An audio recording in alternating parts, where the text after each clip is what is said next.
Sir. ഗോൾവാൾക്കറുടെ ഫോട്ടോക്ക് മുൻപിൽ താണു വണങ്ങിയതിൻ്റെ കഥയിലേക്കൊന്നും ഞാനേതായാലും പോകാൻ ഉദ്ദേശിച്ചിട്ടില്ല. RSS വോട്ട് വാങ്ങിയത് ആരാണെന്ന് പ്രതിപക്ഷ നേതാവ് സ്വന്തം മനസാക്ഷിയോട് ഒന്ന് ചോദിച്ചു നോക്കണം. ഇപ്പോഴത്തെ KPCC പ്രസിഡന്റ് ആ കാലത്ത് സംഘടനാ കോൺഗ്രസ്സിലായിരുന്നു. തൻ്റെ പാർട്ടി ജനതാ പാർട്ടിയിൽ ലയിച്ചപ്പോൾ സുധാകരനും ജനതാ പാർട്ടിയുടെ ഭാഗമായി. അടിയന്തരാവസ്ഥക്കാലത്ത് സുധാകരൻ ജനതാ പാർട്ടിയുടെ യുവജന വിഭാഗം സംസ്ഥാന ഭാരവാഹി വരെയായില്ലേ? ഒരു വസ്തുതയാണല്ലോ. ഒരു പാർട്ടിയിൽ ഒന്നിച്ച് പ്രവർത്തിച്ചവർക്ക് പിന്നെയും ഒന്നിക്കാൻ മടിയില്ല എന്ന അവസ്ഥ പിന്നീട് വന്നുകൊണ്ടിരിക്കും, നമ്മൾ കാണുന്നുണ്ട്. അത് വേറൊരു കാര്യം. 1977 KG മാരാർ പുതുമയിൽ മത്സരിച്ചപ്പോൾ K. സുധാകരൻ അദ്ദേഹത്തിൻ്റെ തെരഞ്ഞെടുപ്പ് കമ്മിറ്റി ഭാരവാഹിയായിരുന്നു. അതായത് LK അദ്വാനിയും വാജ്പേയിയും K. സുധാകരനും ഒക്കെ അന്ന് ഒരേ പാർട്ടിയിലായിരുന്നു.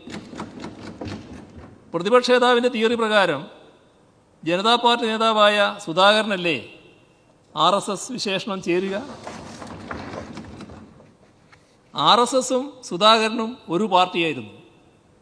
ഞങ്ങൾക്കല്ല RSS ബന്ധം, നിങ്ങളെ, അതായത് അവരെ, ഇപ്പോൾ ഇല്ലാത്തവരെ നയിക്കുന്നവർക്കാണ്.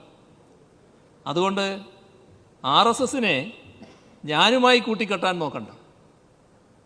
കെട്ടേണ്ടവരും കെട്ടിപ്പിടിച്ച് നിൽക്കുന്നവരുമെല്ലാം അവിടെ തന്നെയാണ് ഇപ്പോൾ ഇല്ലെങ്കിലും ഉള്ളത്. സർ, ജനതാ പാർട്ടിയിലും RSSലും ഒരേ സമയം അംഗത്വമാകാമോ എന്ന പ്രശ്നം ഉയർന്നു വന്നപ്പോൾ ആ പാർട്ടിയിൽ അത് അനുവദിക്കാനാവില്ല എന്ന നിലപാട് എടുത്തവരോടാണ് CPIM ഐക്യപ്പെട്ടത്. ഇപ്പോൾ ഒരു ആരോപണം ഒരു വലിയ പണ്ഡിതൻ ഉന്നയിച്ച് കേട്ടു. ഇവിടെയല്ല, പുറത്ത്. ഞാനന്ന് KG മാരാരുടെ തെരഞ്ഞെടുപ്പ് കമ്മിറ്റി ഭാരവാഹിയായിരുന്നു എന്ന ആരോപണമാണ്. അദ്ദേഹം ഒരു കേന്ദ്ര പ്രതിസ്ഥാനത്തിരിക്കുന്നയാളാണ് ഇപ്പോൾ ഈ പണ്ഡിതൻ.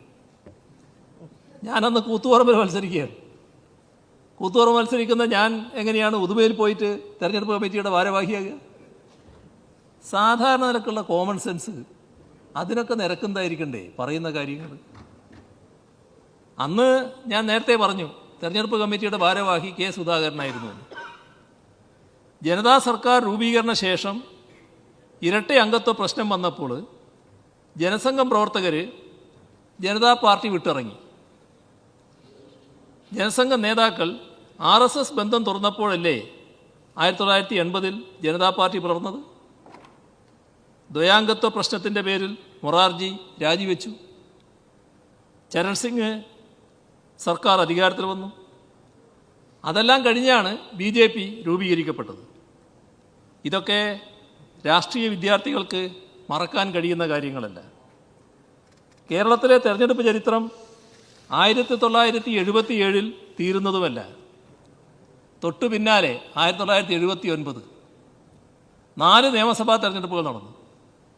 കാസർഗോഡ്, തലശ്ശേരി, തിരുവല്ല, പാറശാല, ഇത്രയും മണ്ഡലങ്ങളിൽ.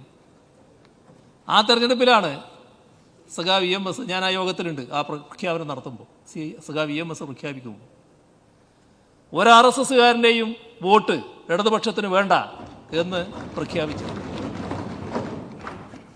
4 മണ്ഡലങ്ങളിലും ഇടതുപക്ഷം ജയിച്ചു വരികയുണ്ടായത്.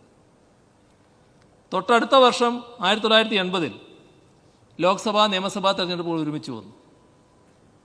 80 പാർലമെന്റ് തെരഞ്ഞെടുപ്പിൽ കാസർഗോഡ് മണ്ഡലത്തിൽ കോൺഗ്രസ് മുന്നണിയുടെ സ്ഥാനാർത്ഥിയായി മത്സരിച്ചത് ആരായിരുന്നു? കടന്നപ്പള്ളിക്ക് ഓർമ്മയുണ്ടാവുമല്ലോ, O. രാജഗോപാലായിരുന്നു.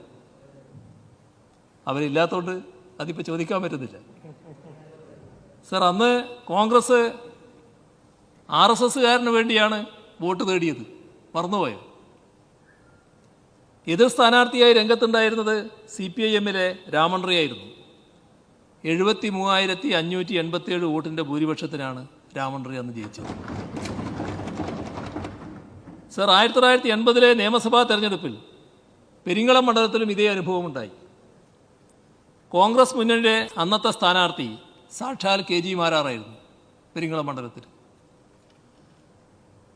അന്ന് കോൺഗ്രസ് പിന്തുണച്ച കെ ജി മാരാരെ തോൽപ്പിച്ചത് LDF സ്ഥാനാർത്ഥിയായി ഇപ്പോൾ അന്ന് മത്സരിച്ച ഇന്ന് സഭയിലുള്ള മന്ത്രി AK ശശീന്ദ്രനാണ്. അദ്ദേഹമാണ് അന്ന് LDFൻ്റെ സ്ഥാനാർത്ഥി. അദ്ദേഹമാണ് പരാജയപ്പെടുത്തിയത്. അതേ വർഷം എടക്കാട് നിയമസഭാ മണ്ഡലത്തിൽ കോൺഗ്രസ് മുന്നണിയുടെ സ്ഥാനാർത്ഥി ആരായിരുന്നുവെന്ന് പ്രതിപക്ഷ നേതാവിന് അറിയുമെന്നറിയില്ല. മറ്റാരുമല്ല, നിങ്ങളുടെ KPCC പ്രസിഡന്റ് സുധാകരനായിരുന്നു. സുധാകരൻ അപ്പോഴും ജനതാ പാർട്ടിയായിരുന്നു, കോൺഗ്രസ് ആയിട്ടല്ല. BJP രൂപീകരിക്കപ്പെട്ടില്ല. കോൺഗ്രസ് അദ്ദേഹത്തിന് വേണ്ടി വോട്ട് നേടി. ഇടതുപക്ഷ സ്ഥാനാർത്ഥി അന്നത്തെ അഖിലേന്ത്യാ ലീഗിലെ EPV മൂസിയായിരുന്നു. അദ്ദേഹമാണ് അന്ന് K സുധാകരനെ പരാജയപ്പെടുത്തിയത് എടക്കാട് മണ്ഡലത്തിൽ. ഒറ്റപ്പാലം മണ്ഡലത്തിൽ ജനതാ പാർട്ടിയിലെ PR നമ്പ്യാർക്ക് വേണ്ടിയാണ് കോൺഗ്രസ്സുകാർ പ്രവർത്തിച്ചത്. ഇടതുപക്ഷത്തെ VC കബീറാണ് അന്ന് വിജയിച്ചത്. ചവറയിലെ ബേബി ജോണിനെതിരെ കോൺഗ്രസ് ജനതാ പാർട്ടി കൂട്ടുകെട്ടിനായി മത്സരിച്ച് പരാജയപ്പെട്ടത് ജനതാ പാർട്ടിയിലെ C രാജേന്ദ്രനായിരുന്നു. ഇതൊക്കെ പഴയ കാലത്തെ കോൺഗ്രസ് സംഘപരിവാർ ബന്ധത്തിൻ്റെ കഥയാണ്. 1991 ബേപ്പൂർ വടകര കോലീബി സഖ്യം. അതിൻ്റെ കഥ നിരവധി തവണ നാം ചർച്ച ചെയ്താണ്. അതിൽ സ്ഥാനാർത്ഥികളായിരുന്ന ഡോക്ടർ K മാധവൻകുട്ടിയും അതേപോലെ തന്നെ അഡ്വക്കേറ്റ് രത്നസിംഗുമെല്ലാം ആ കാര്യങ്ങൾ തുറന്ന് രേഖപ്പെടുത്തിയത്. അതിലേക്ക് ഞാൻ കൂടുതൽ വിശദമായിട്ട് പോകുന്നില്ല.